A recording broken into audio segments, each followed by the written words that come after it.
سے وہ نفرت کا دھارا صلیبی جنگوں کی شکل میں عالم اسلام پر ٹوٹ پڑا، اور اس کے بعد حال ہی میں جو فتح انہوں نے حاصل کی، نوٹ کر لیجئے کہ جہاں تک پروٹیسٹنٹ مذہب کا تعلق ہے وہ تو پہلے سے ان کی جیب میں تھا۔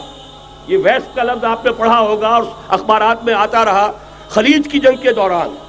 ویسٹ ایک تو کہتے ہیں یہ بھیڑ جو کاٹ جاتی ہے، منہ سوج جاتا ہے، ایک یہ ویسٹ مخفف ہے، وائٹ اینگلو سیکسن پروٹیسٹنٹس۔ سب سے پہلے یہود نے انہیں شکار کیا، اپنا اعلی کار بنایا۔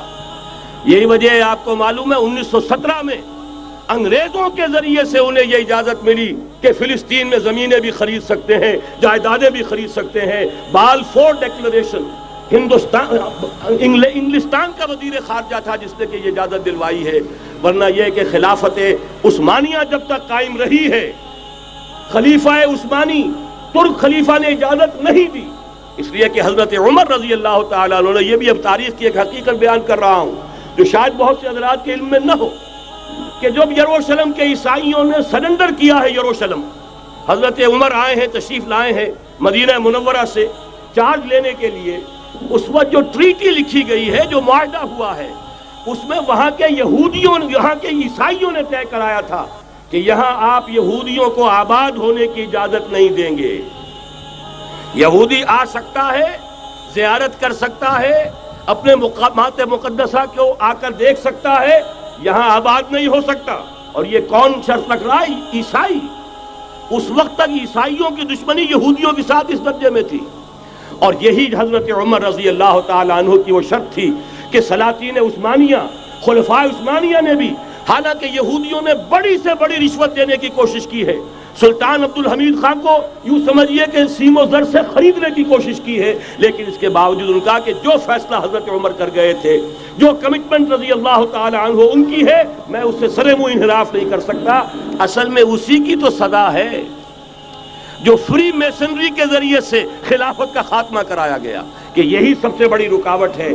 اگر خلافت ختم نہ ہوتی اور اگر کہیں جہاد کا اعلان خلیفہ عثمانی کی طرف سے ہو گیا ہوتا تو یہ کہی تھی بات، جب حضرت شیخ الہند رحمۃ اللہ علیہ جب یہ اسیری میں تھے مالٹا میں، تو وہاں کا انگریز کمانڈنٹ، اس نے چونکہ وہ کچھ مرید ہو گیا تھا یا کم سے کم عقیدت مند ہو گیا تھا، ایک روز حضرت شیخ الہند نے ان سے سوال کیا اس شخص سے کہ آپ لوگ ہماری خلافت کے پیچھے کیوں پڑے ہوئے؟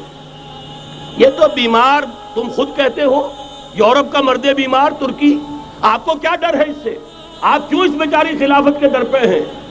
اس شخص نے جواب دیا تھا، مولانا اتنے بھول پن کے ساتھ بات نہ کیجئے، ہم بھی جانتے ہیں، آپ بھی جانتے ہیں، اگر کہیں خلافت عثمانیہ کی طرف سے جہاد کا اعلان ہو گیا تو پورے عالم اسلام سے لاکھوں مسلمان اپنے سروں سے کفن باندھ کر نکل آئیں گے۔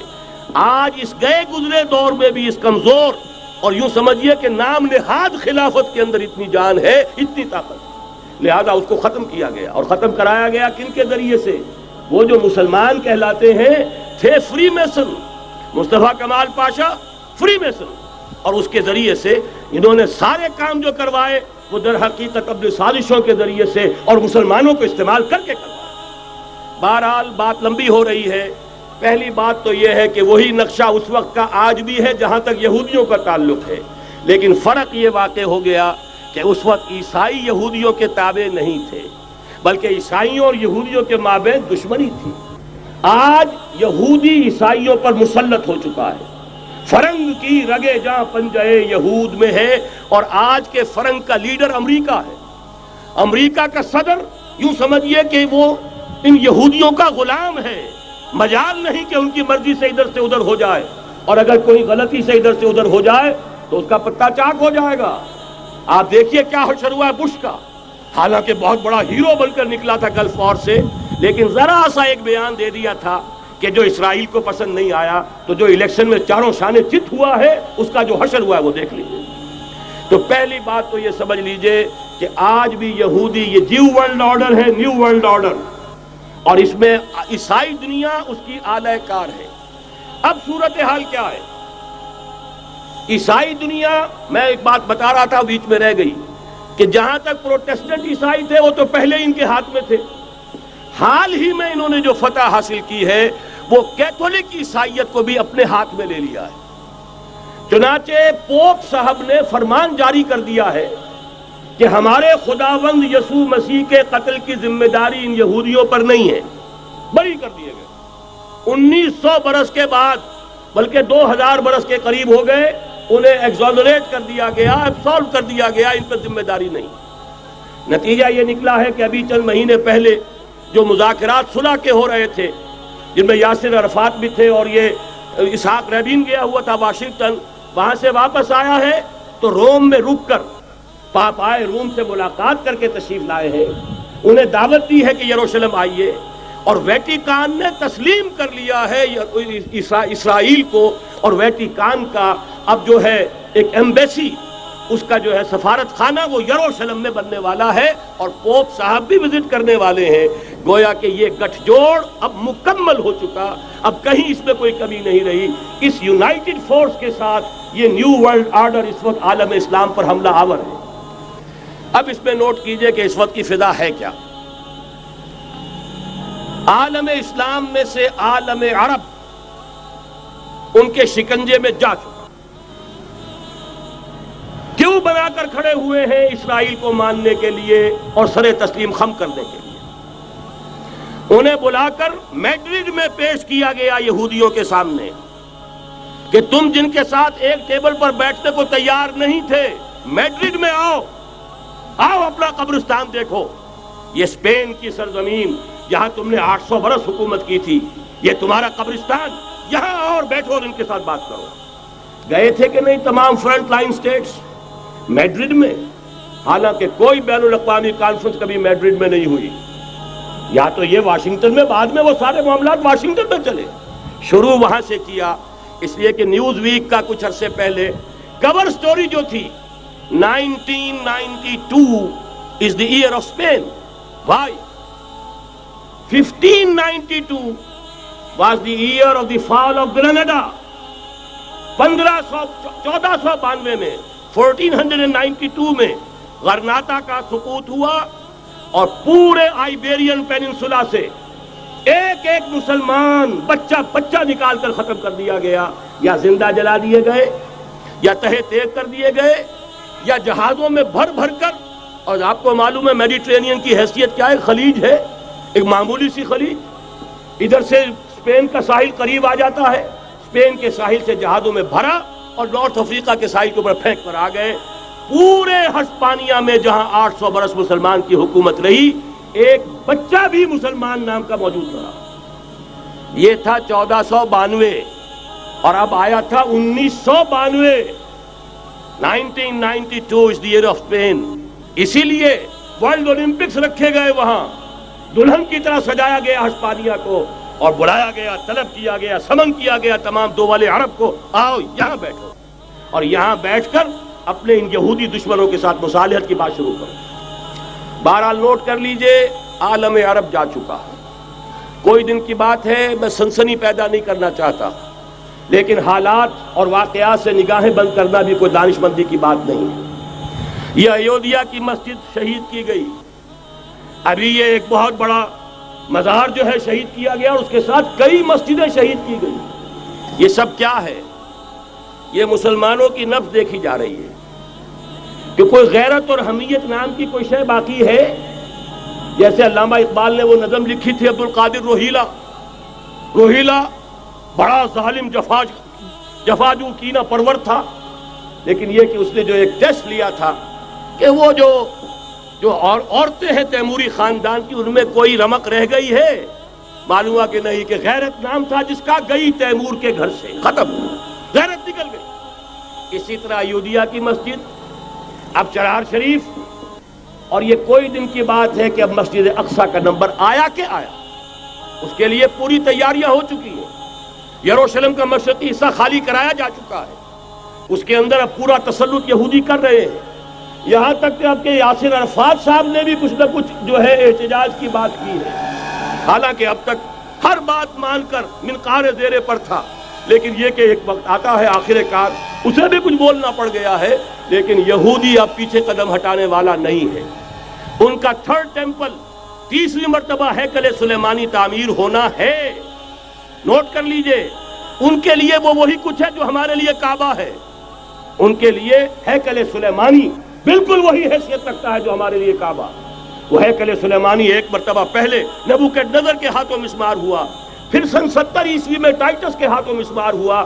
سن 70 کے بعد آج 1995 میں کتنے برس ہو گئے؟ پورے 1925 برس ہو گئے کہ ان کا کعبہ زمین بوس پڑا ہوا ہے. اب تک تو ان کا بس نہیں تھا، اب تو بس ہے کہ نہیں؟ اب ان کی حکومت ہے کہ نہیں؟ اب شاہ حسن ہو چاہے شاہ حسین، ان کے نوکر اور چاکر ہیں یا نہیں؟ اب انہیں ڈر کس کا ہے؟ لہذا کوئی دن کی بات ہے مسجد اقصی شہید ہوگی اور ٹیمپل کی تعمیر شروع ہوگی. یہ تو بہرحال ایک نقشہ ہے. اگلا نقشہ آپ کو بتانا چاہتا ہوں، ایک دوسری تصویر ہے. یہ تصویر ہے زمینی، ایک تصویر ہے آسمانی. وَمَكَرُوا وَمَكَرَ اللَّهُ وَاللَّهُ خَيْرُ الْمَاكِرِينَ. انہوں نے اپنی سی تدبیریں کی، اللہ نے اپنی تدبیر کی، اور ظاہر بات ہے اللہ کی تدبیر سے بہتر تدبیر کس کی ہوگی؟ چنانچہ یہودیوں کی سازشیں اس وقت بھی ناکام ہوئی تھی یا نہیں؟